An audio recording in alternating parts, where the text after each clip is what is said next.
You've probably heard a lot about the detox in the studio. We talk about it. We've run it for a couple years now. It is an elimination program.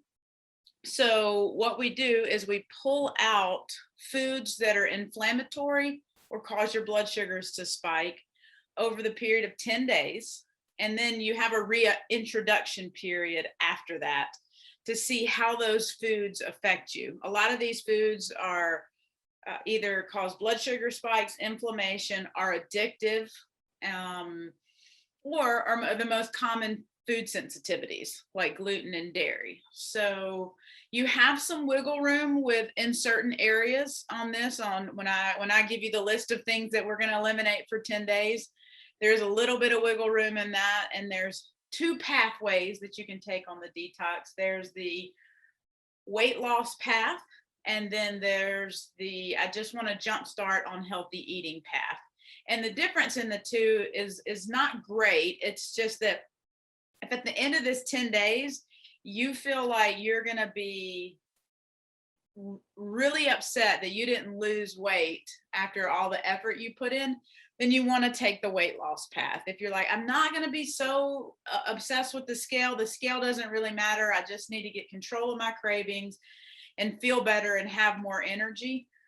On that path, the food, it's not a big change in the food. You just can have, you have a little bit more liberty with the fruits that you eat and some of the vegetables that you eat. On the weight loss path, we're really honing down on like the highest quality fruits, the highest quality vegetables, and the vegetables and fruits that don't spike your blood sugars as much. So you'll have two pathways there. I tend to take a middle path. I try to go on pretty strict the first half of the detox. And then when I'm starting to feel better and the bloating's gone away towards that middle part, I will then add in some fruits that maybe are higher sugar, or have a sweet potato or something like that, just to stay with the healthy eating program. And just maybe 1 or 2 days. Usually it's over that weekend. The weekends are the hardest for me. So that's when I have the indulgences that are still detox compliant, but not on the weight loss side of things, if that makes sense. It'll probably make a little bit more sense as I continue to go through this. So this program, it's Dr. Hyman's 10-day detox. Dr. Mark Hyman is a medical doctor who also specializes in functional medicine, and is one of the leaders in food as medicine approach and really getting down to that. So I basically took his, and you're welcome to get this book. It's about a 300-page book, but I've taken his 300-page book and put it into 10 slides here. Of course, I've not put it all, but I'm summarizing what's in the book so that you don't have to read it to actually do the detox. You're certainly welcome to, but I do recommend, I'm going to grab this book. This is his book that is out this year. That's a much less sciencey book. It's called The Pegan Diet by Dr. Mark Hyman. Pegan is paleo and vegan combined. So he's taken the principle, the best of paleo and the best of vegan, and put them together. And that's what we're doing on the detox, is eating all of the good vegetables, like loading on the vegetables, like that vegan style of eating. And then paleo, the highest quality proteins and nuts and seeds and vegetables. So it's taking those two and putting them together. If you've ever been on diets, you usually find, if you're a serial dieter, that there's a little bit from every diet that tends to work for you.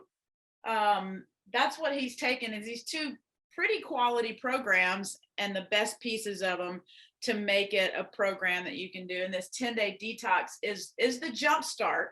It's a little tricky. It's the jump start to it. People are going to add, what's next? You can reintroduce some of the foods, but it is a lifestyle jump start to it. So let's get into it.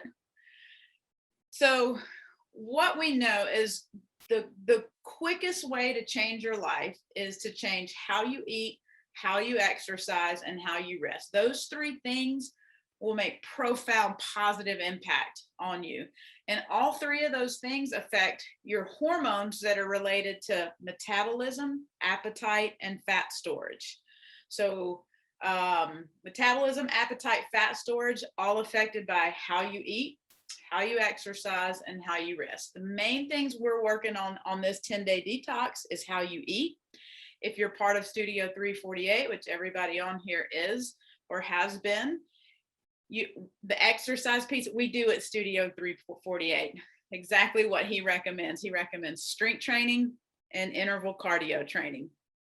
So we've got that covered for you. How you rest, we're going to get into a little bit as we get into the detox. So the main thing on the 10-day detox is how you eat. We take care of the exercise at the studio, and how you rest, we'll start working on that as well. Because again, we're looking at metabolic change and hormonal change here.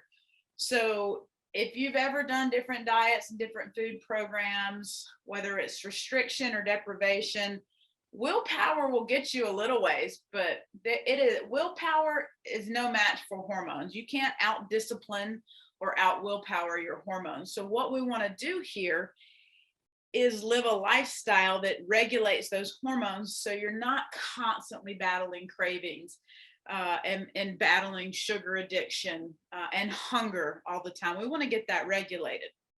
So the hormones that are most deeply impacted or that are metabolic and appetite hormones: insulin, cortisol, leptin, ghrelin, PYY, and dopamine. So how you eat, how you exercise, and how you rest affect all 1, 2, 3, 4, 5, all 6 of these. So again, that's what we're working on. So by removing foods that wreak havoc on these hormones, that's one part of it. The second part is adding in foods that help regulate those as well. So this is not all about take this out, take this out, take this out. Yes, it is elimination style, but it's also an approach to give you an abundance of food, abundance of flavor. I will say this now, write this down if you're taking notes. You should not be hungry during this 10 days. People usually about halfway through will come to me and tell me they're starving. I'm like, no, you should not be hungry. If you are hungry, your body is telling you to eat, especially when you're on this program. Now, right now, if you're highly toxic and highly food addicted and you're hungry, that's different because your hunger hormones have been hijacked. But as you're on this program, all of that gets regulated. Your appetite gets regulated. Your cravings get regulated. And at that point, when you feel hungry, you should eat. And even in the beginning, if you're like, oh, I'm hungry, it's day one, surely I haven't had time to regulate those hormones, put in the good food. When we get to all of that good food, eat more. So if a serving of a recipe says 4 ounces of salmon and a cup of vegetables, and you eat that and you're hungry, eat more salmon, eat more vegetables, put in the good stuff, and stay satisfied on this, because when you're hungry, it is really hard to stick to any program. If you've ever done a deprivation or restriction program, you know this. So let's talk a little bit about what happens in the body. Well, I jumped ahead. Hold on. So out with the bad. So we're going to remove sugar and processed foods, grains and gluten, dairy, legumes, alcohol. Caffeine has an asterisk, because if that's the thing that keeps you from doing this detox or causes you to feel the most deprived on this detox, have it. So all of these foods, the reason we're eliminating all of these is because they all represent consumption that can cause insulin spikes, inflammation, or poor gut health. I'll just talk about the caffeine one briefly. There was a study that showed that people who had a meal, the same meal, one group had caffeine with the meal and one group didn't have caffeine with the meal. And the group that had caffeine had a higher blood sugar response to the exact same meal. Small study, hasn't been validated, but Dr. Hyman will also say we're removing anything that's addictive from this and doing a complete reboot. So he'll say no caffeine during the 10 days. I say the only thing that made me have cravings or feel deprived was when the times I've done the detox without caffeine. So I'll let you make your choice on that. If you choose to keep it, my suggestion is to at least reduce it. If you're abusing caffeine and having 2-3 cups in the morning, 2-3 cups in the afternoon, try to reduce it. I personally try to limit mine to 1 cup of coffee a day. That's my thing. So that's your wiggle room on that. The rest of them, there needs to be complete elimination. You can start phasing them out this week, but during the 10-day detox, complete elimination on this. Just phasing back doesn't quite give you the same effect of regulating the hormones.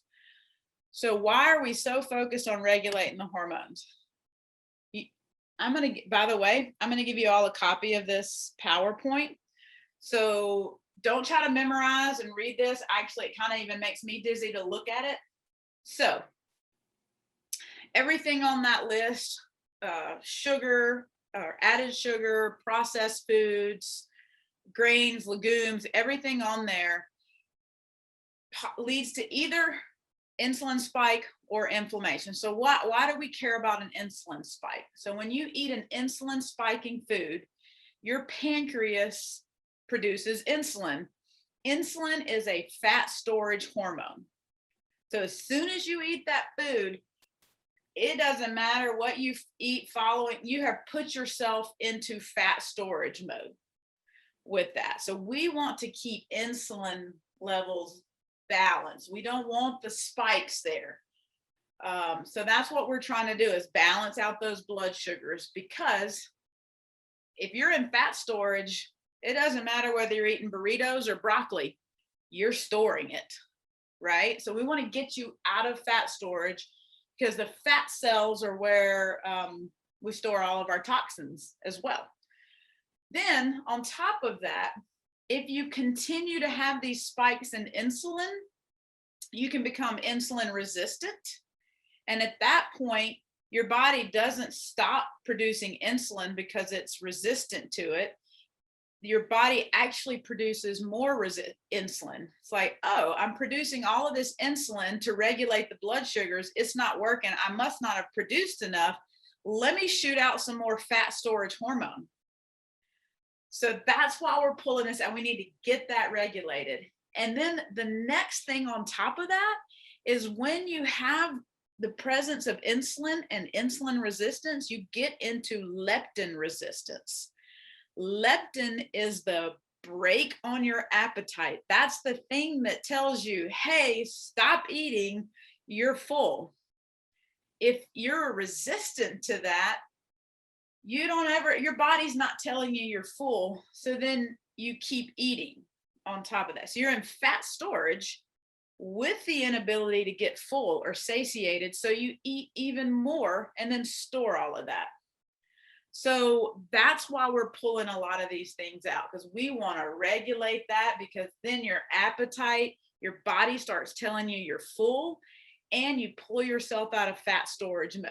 So that's the first big piece to this. The next little box here, consumption of high fructose corn syrup. We didn't specifically list that. That's in processed food. So you're going to already be pulling that out. But if you see labels with this stuff on it, that is some nasty stuff. That mainlines right to the liver and turns on what's called lipogenesis. That's fat storage, but it's fat storage in the liver. So on top of that, you get a fatty liver, not just from drinking alcohol. It can be from your diet as well. And then you have an inflamed liver. Inflammation also causes insulin problems and insulin resistance. So that's why, again, anything that spikes your blood sugars comes out, because that's going to reduce inflammation and pull you out of insulin resistance and help you regulate your appetite so you get full sooner. and keep you from the cravings. When you have those, you crash after that, you have cravings as well. So we're gonna help you regulate all of that. So that's the why behind we do this program. That was a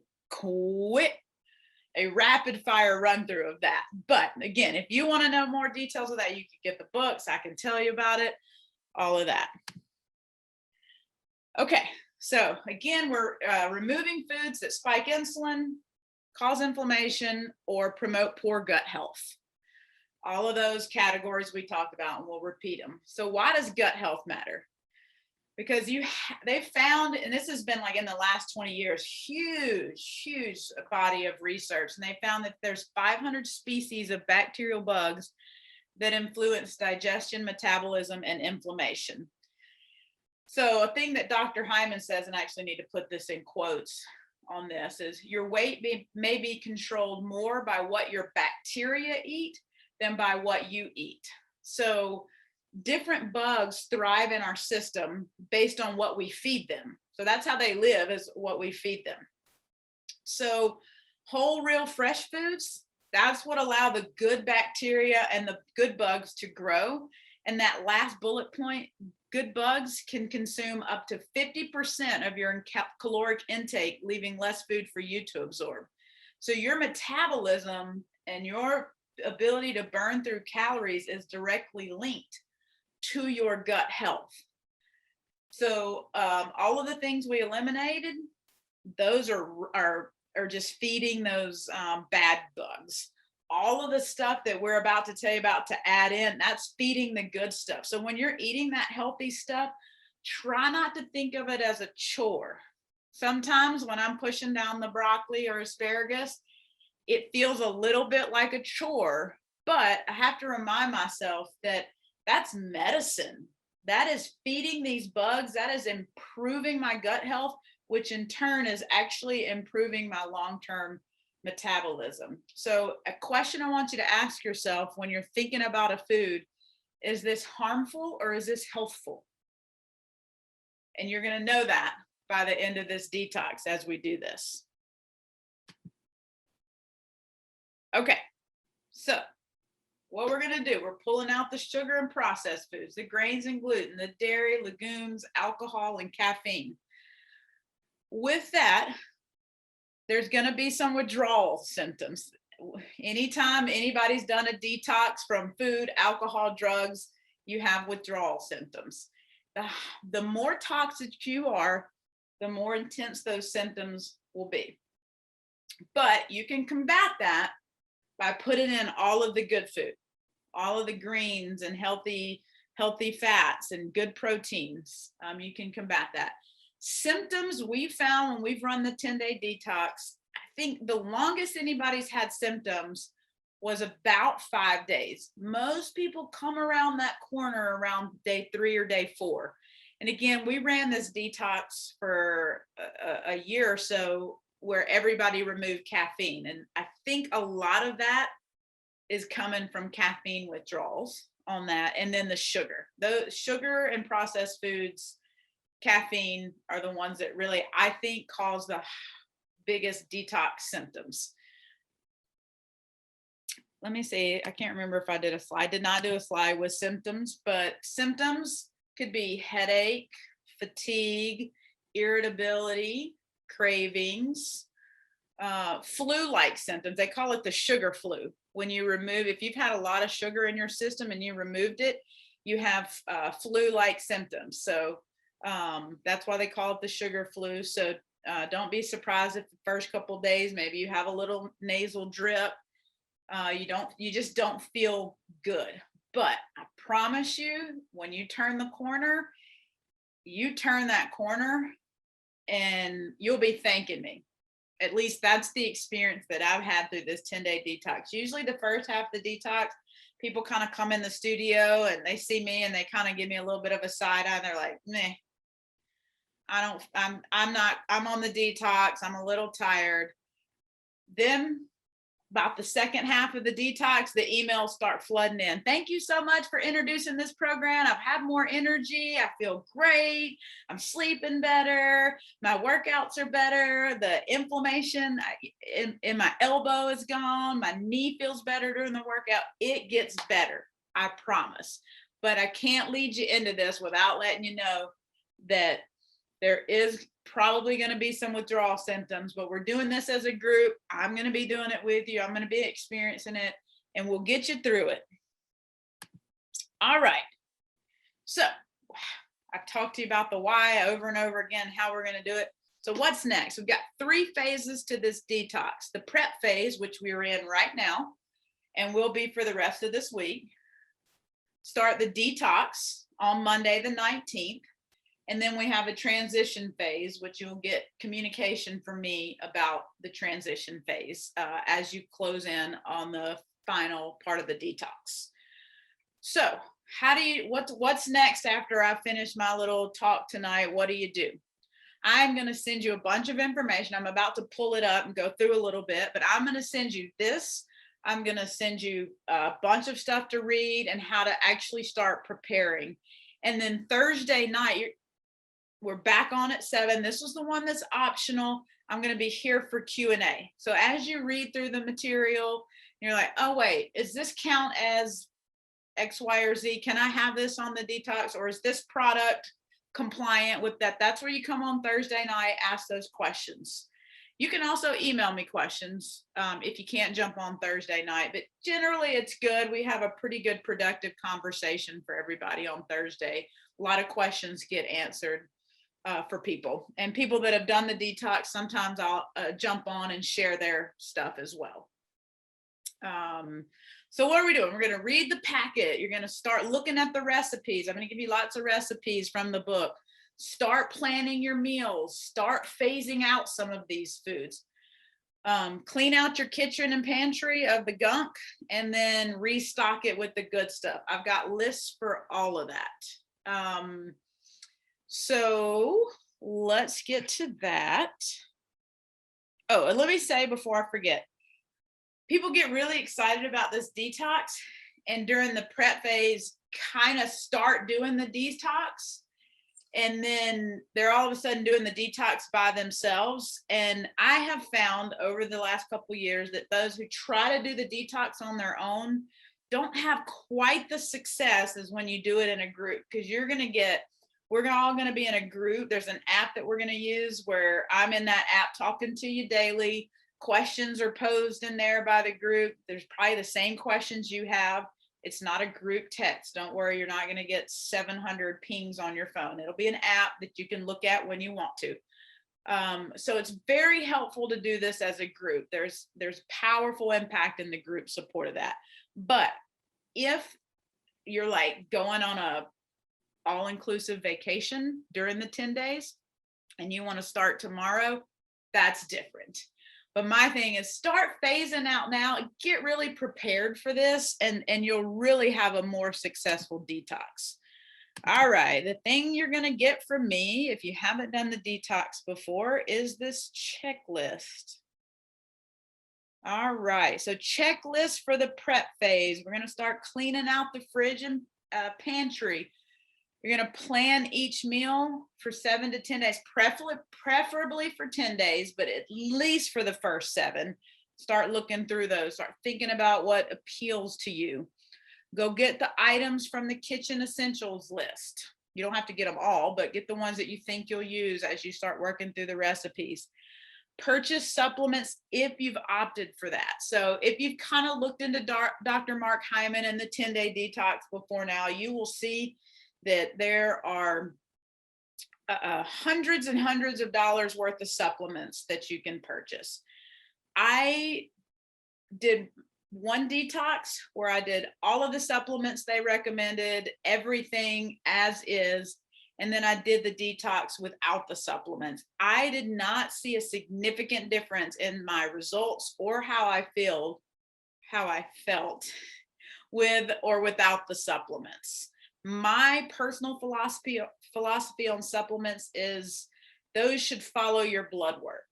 So there is no generic, like these are the supplements every single person should take. I think that should follow your blood work and be recommended by a functional medicine doctor, because you can get some supplements that are really just not what they say they are. So Dr. Hyman's are going to be legit.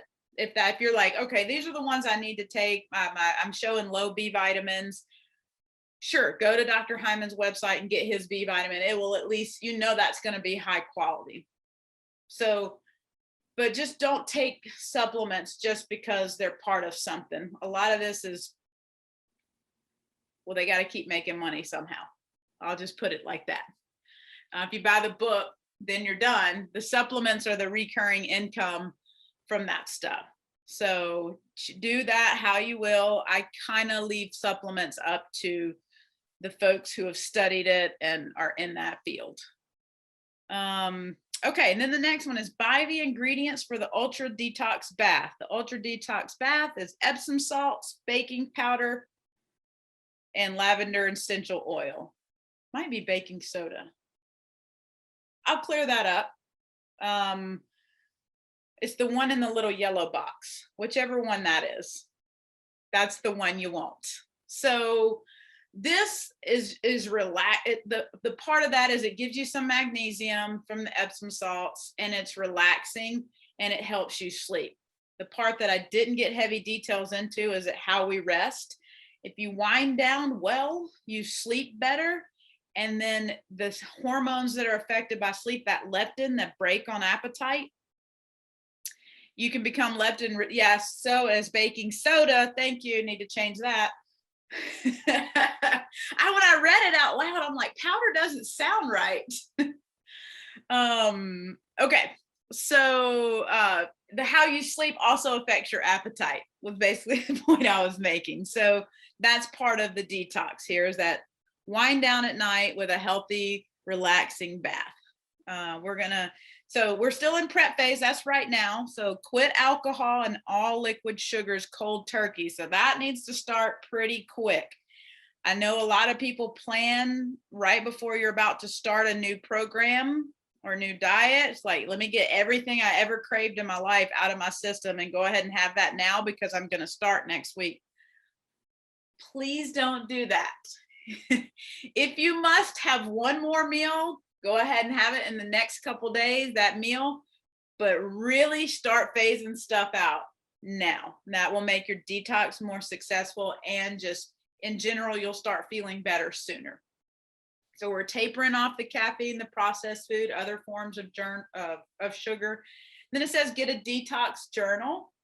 Study after study shows that if you're journaling, not necessarily calorie counting, but journaling, like what you're eating, how you feel, that awareness, whether it's journaling, like here's what I'm going to eat tomorrow and sticking to that, or here's what I ate today, here's how I felt, sticking to that. It just has proven over and over again that it has helped people have more success and stick to programs.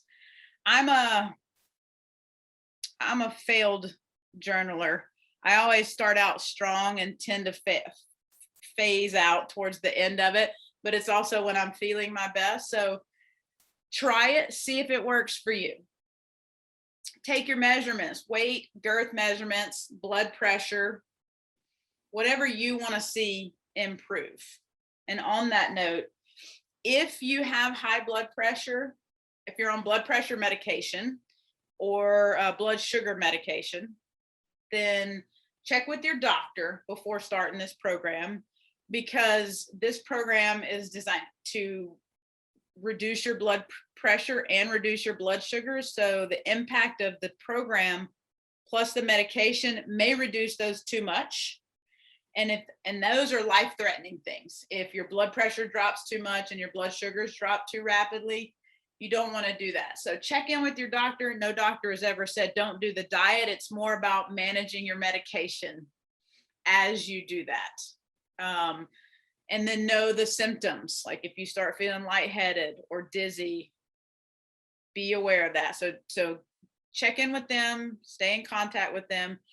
Next thing is fill out the toxicity questionnaire. Everybody's going to get an email from me tonight. If you don't get an email from me tonight with the detox packet, then I've made a mistake with your email. So then you need to email me tomorrow to let me know you didn't get it. In that's going to be the toxicity questionnaire. So this is not all about weight and how much weight you lost in the 10 days. It's about detoxing and reducing your toxins. So this questionnaire is going to have all different kinds of categories and show you what toxic foods or where toxic foods have an impact on you. So you do it in the beginning, you get a toxicity score, then you do it at the end, and you'll have a different toxicity score as you fill out the questionnaire again. So you can compare the two to have another metric of success to show you what healthy eating does for you other than just improve your weight. All right. So that's what we're doing this week. Again, you're going to have more information from me on how to do all of these. Then during the detox, you've got a daily checklist. This first bullet, it says that's the daily checklist. I do not track my measurements and my weight daily. That will be a Dr. Hyman recommendation. The Janie adaptation is if every time you get on the scale, it dictates your behavior or how you feel about yourself, don't do it that often. If I get on the scale and I've lost weight, I'm like, I can eat a little bit more. If I get on the scale and I've gained weight, then I'm punishing myself or feeling bad. So I don't get on the scale on a daily basis. I check in once when I start the detox. Well, I'll check in once tomorrow. Again, when I start the detox on Monday, usually about halfway through it, I'll check in and then I'll weigh at the end. So maybe once a week at most is kind of what I recommend for weighing in, especially if you know that if you don't have a good relationship with the scale and the scale tends to dictate your behavior after that. So that's my little bullet on that. The rest of them, try to do all of them. I've covered, we'll get to what the breakfast, lunch, snacks, dinner, all of that is. And then the other bullet we would need to talk about the practice, the take 5 breathing break for 5 minutes. And that's a daily, if not before every meal. So what is the take 5 breathing break? It's in 5. You inhale for 5 seconds, hold it for 5 seconds, exhale for 5 seconds, repeat 5 times. So everything's 5. You're gonna repeat it 5 times, inhale for 5, hold for 5, exhale for 5. So that's going to calm you down. It helps with what's called the vagus nerve. So it relaxes you and it can actually improve your metabolism. They've shown that vagus nerve stimulation can improve your metabolism. So doing it before a meal can help boost that a little bit, but it also will help with cravings and and reducing stress eating. All right, so that's that. Let's keep going. Again, I'll open it up, jot down questions as we keep going. So I had the out with the bad, we listed the list, but I wanted you to have this packet for a little bit more detailed version of what's being pulled out. So anything that's not real food, anything with added sugars, and you'll see like little points across these are what are added sugar, like maple syrup, that's an added sugar. There are hundreds of names for added sugars and artificial sweeteners and MSG and trans fat and all of that. So this document's going to show you. So if you have a question, you can refer back. It's like, is this in that? Or you can ask me, but this is your resource for everything we're pulling out. I will stop at beans and legumes here. If you are a plant-based eater, this program we're pulling out grains and legumes and lentils and your source of protein. If you're a plant-based eater, I recommend you doing quinoa as your protein source more often than not, quinoa and tofu. And then I would say the next would be add in lentils if you're feeling like you need. Try not to have a bunch of different beans and legumes, but quinoa, tofu is the least impact on the blood sugars, then quinoa, then if you must add the beans. All right. So, and I'll go ahead, why the beans and legumes, because that impacts gut health and can cause leaky gut in some people, and leaky gut can cause inflammation. So every single one of these, if you want to know the why, it's either spiked blood sugars, inflammation, or gut health. All right, so in with the good. I've told you about what we're not going to eat and all of that. So what are we going to eat? There is an abundance of food here. You've got this list of proteins, list of fats, all the different vegetables, and this is not all inclusive of every vegetable. The fruit, beverages, spices, and seasonings. So this is not flavorless and boring. You can have a lot of different things. So this fruit list and the non-starchy vegetable list, if you're on the weight loss track, stick to this.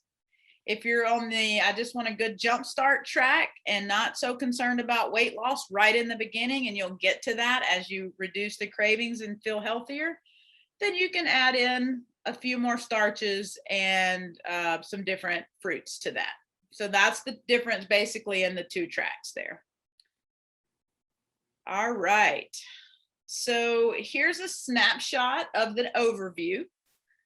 So you'll see from Dr. Hyman, his meal plan has a smoothie or a protein shake programmed in for breakfast every day. I don't really do that. I sometimes have his protein shake for lunch, sometimes don't have it at all. The concept of in with the good is it whole, is it real, and is it fresh?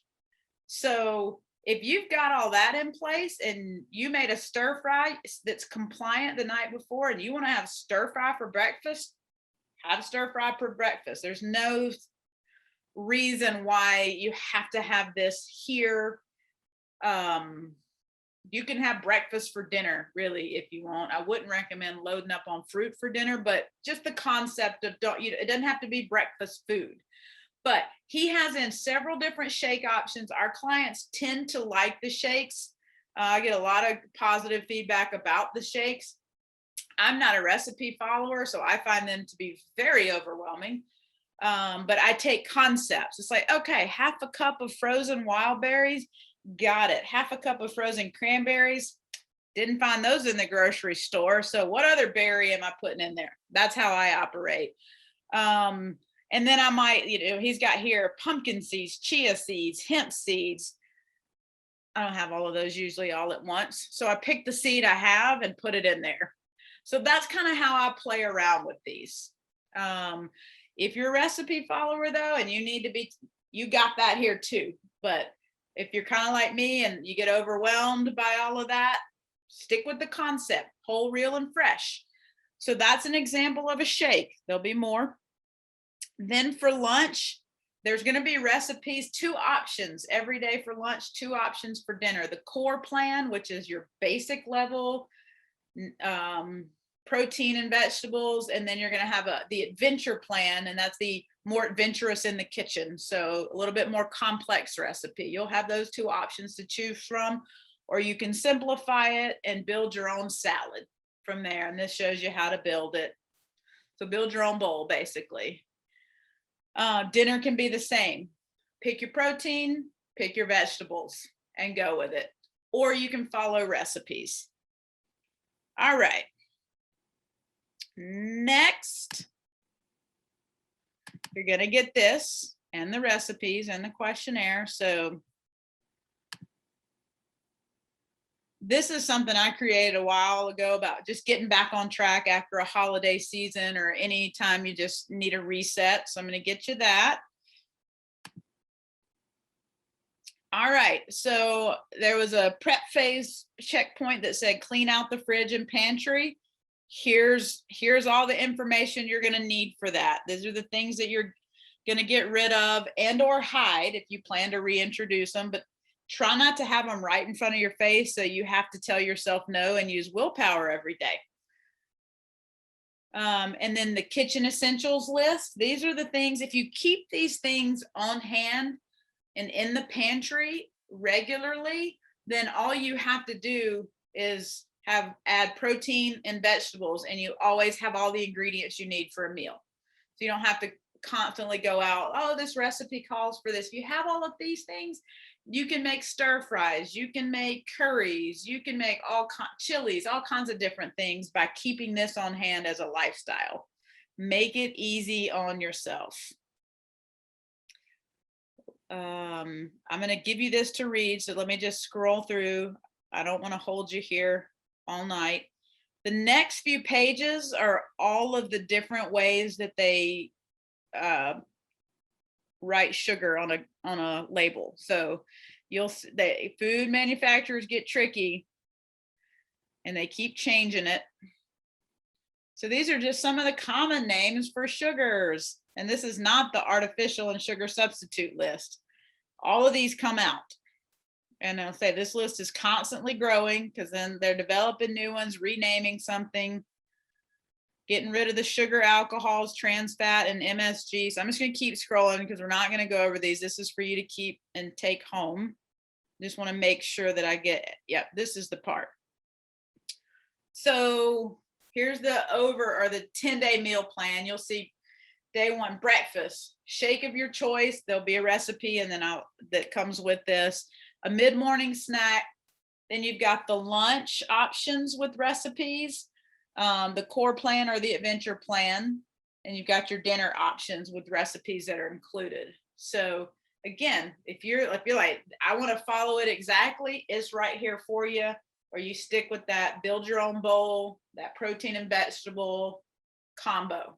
So you can simplify it, or you can learn new recipes and try new things. It just depends on where you are with your stress levels and your time right now.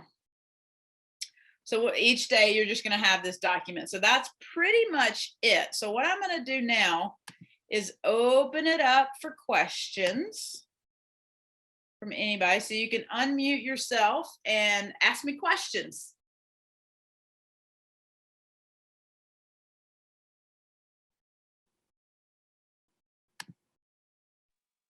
Can you go to a restaurant during the detox?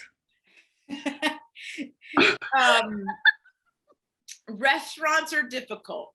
You do have to do some research. What I tend to do if I get stuck is I go to the Whole Foods salad bar and just build a salad. And then some of the paleo items on the Whole Food hot bar are detox compliant. You have to look at the labels though. If it has some of those inflammatory oils in it, if it's got canola oil or vegetable oil in it, you don't want it. But there are some items you can have from there. Let me think. You have to do some research ahead of time. You could do salata,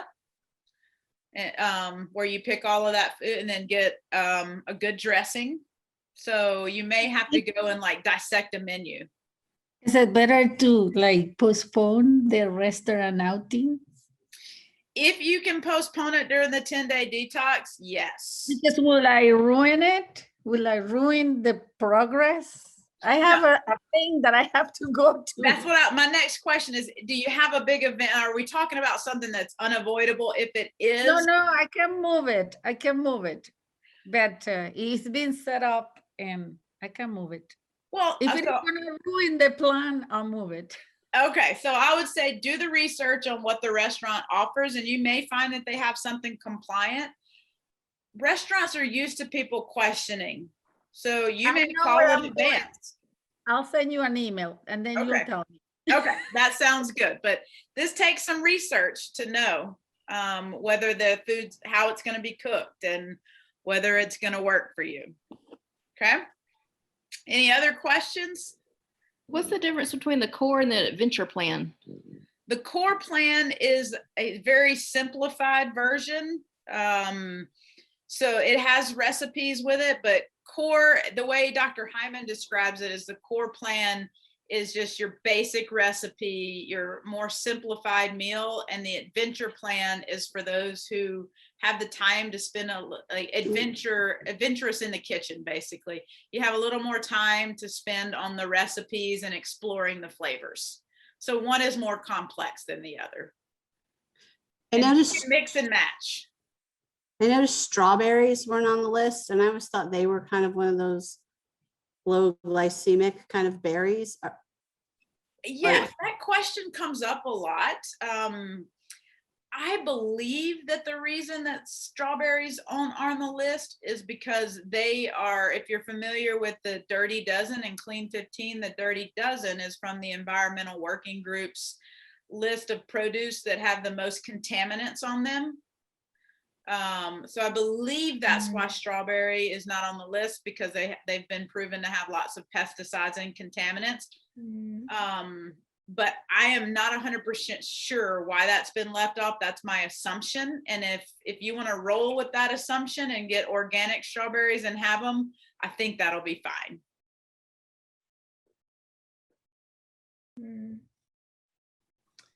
Janie, what can you put in your coffee? Good question. I knew that was going to come up. I'm glad you asked it.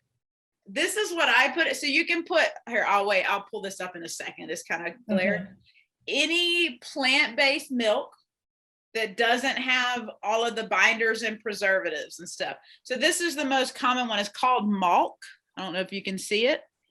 I get this. I got this at Whole Foods. I think I've also seen it at Publix and Kroger as well. And Dr. Hyman recommends this as well.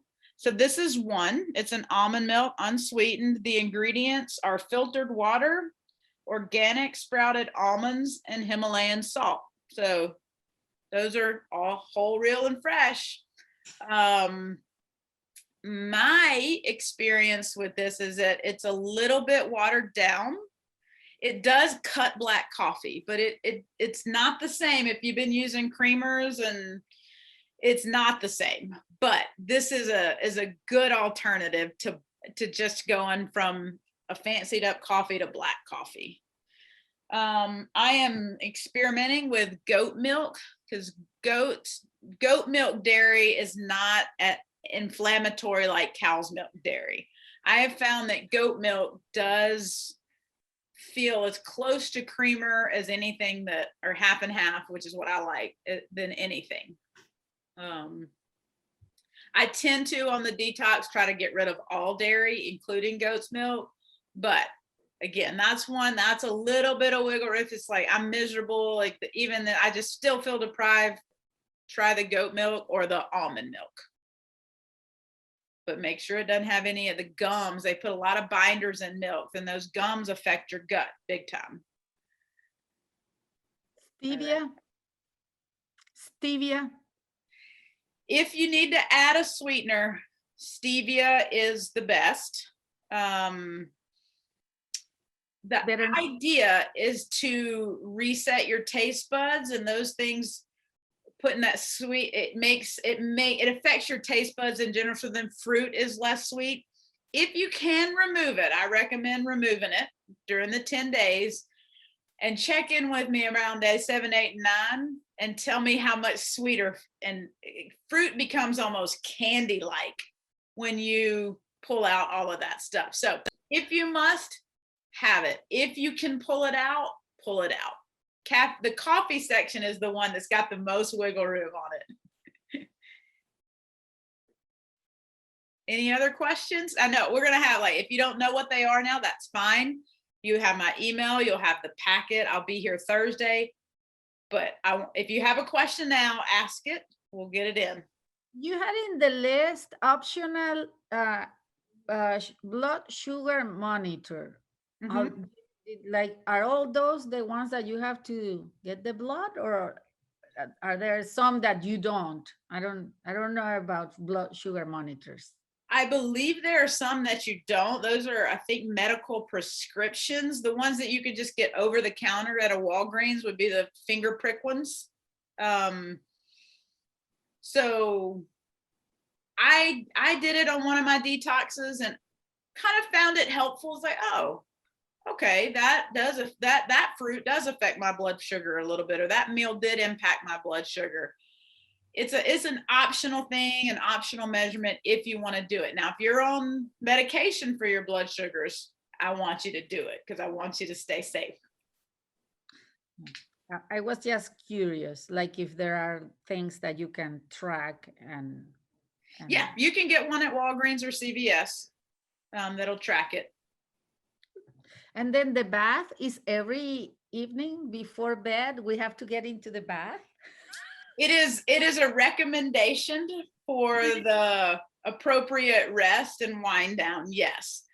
You Do do? I Does it work? no, I don't do it every night. I usually do 2 or 3 on the detox. I'm not a bath person, so for me, it's not a luxurious experience. I usually have sweating in there. I'm like, ugh, I don't want that. But I do try to attempt it as a wind down. But if it's a luxurious experience for you, give yourself that treat because you're going to want some of those. So I'll tell you a little bit. I like to indulge on the detox. So for some people, it's the bath. It's like, I'm on this program, family. They said I have to take a bath. So everybody leave me alone for 10 days for this period of time. Do it. Tell them I said you had to do it if that's really what, like, it feels indulgent to you. For me, I want to go get a foot massage, a body massage, and steak is one of my favorite foods. I love beef in general. So generally on the detox, I have a little bit more beef than I have in normal lifestyle eating, the grass-fed, high quality beef from there. So those are my indulgences, a little bit more beef than usual, and then massages are mine. But if a bath is for you. So on that note, on the quality of your proteins, that impacts the omega-3 to 6 ratio. So omega-6s can be a little bit inflammatory, especially if the ratio is off. So I think the standard American diet, or most people in America, have a 13-to-1 ratio of 13 omega-6s to 1 omega-3s. Don't quote me on these numbers, but it should be 1-to-1, and it's way off. So omega-3s are very important for reducing inflammation and cooling off inflammation. So the quality of the protein that you choose is important. So grass-fed beef is anti-inflammatory. Conventional fed beef can be inflammatory. Same thing versus farm-raised fish versus wild caught. One can be inflammatory. The wild caught is anti-inflammatory because the omega-3s are anti-inflammatory foods from there. For your poultry, you want to go for pasture raised. You get all kinds of stuff like on there. Pasture raised is going to be your highest quality on those as well. I'm glad. I know you didn't ask that specific question, but I'm glad you led me to that because I like to get that in on this first night. And I need to create a document with those things I just said. I haven't done it yet, but I need to create that. So there were, sorry, Janie. Yeah. There were actually, I'm hearing an echo, but there were very few fruits, right? Yes. Those are the fruits that have the lowest impact on blood sugars listed there. You can expand that a little if you're not as concerned about weight loss on your 10-day detox. So let's say pineapple is not bad for you. It's got vitamins and minerals and phytochemicals in it, phytonutrients. But when we're on the 10 days and trying to balance out the blood sugars the most, we would try to get minimal impact. So again, if you have the higher blood sugar stuff, you might not see the same kind of weight loss results, but that doesn't mean that it's unhealthy for you. It's whole, it's real, and it's fresh. Journal detox, what is that? A journal detox? That's just a notebook or clipboard with just something for you to note how you're eating and your results as you track them. But then we are not counting because I've been using my fitness pal and inputting things in there. We don't care if we pile on like, I don't know, The good 2,000 stuff. Yeah. We're not counting calories here. This is just more about, again, eliminating the bad stuff and putting in the good stuff and balancing all of that out. So, and as you balance your blood sugars and reduce inflammation and break the addiction from some of these things, your appetite becomes regulated and the need to count calories, your body regulates itself. And then we're also, again, remember your metabolism changes as you change the health of your gut as well. So that is kind of that's by the wayside. It's much more about being about quality than quantity. Be a qualitarian, not a quantitarian. That's the way of the future. That's the way to go. But we are writing it down what we are eating. The tracking is important or not? Not the calories, just this what you are eating. Like, so you can Not just the nutrients either, how much protein, how much, nothing. no. So you can just say like salmon, like wild caught salmon, broccoli. If you don't want to write down what you ate at all, it's more about like just kind of noting your experience. How you feel. How you feel, what you think might have made you feel better or felt worse, what you're craving. Really? Your daily That's part of victories. it? Like it's the journal thing is a reflection. Like Yeah. you think about, really? I've never done that. Then I recommend trying it. So we are 1 hour in. I am good to stay on if you have more questions. Thursday night, there is no speech. Usually that's when like just people come in with like, I've looked through the list. Is this okay? This is my meal plan. Can you take a look at that? Did anybody find this product, or people start sharing? It's a good time for that. And we can all start talking about what our plan is, because it's Thursday. So then you still have the weekend. If you get stuck, like, oh, you know what? Janie mentioned that she was going to do a grass-fed chuck roast. That sounded really good. Let me do one of those during the program. So that's what that's for. Again, to clear all this up, but you have my email, you know it. I'll answer those questions. If I'm going to email you probably around Saturday, sometime this weekend. Let me not nail a date to myself because I don't know what the weekend looks like, but I'm going to email everybody that was on this sometime close to the weekend and say, hey, Detox, are you in or are you out? So I know to add you to the group support. So by no means does attending this lock you into the Detox. I hope you'll do it. It really is powerful in a group. If you choose not to do it, take the information and start to make those changes. This is how you eat for a lifestyle.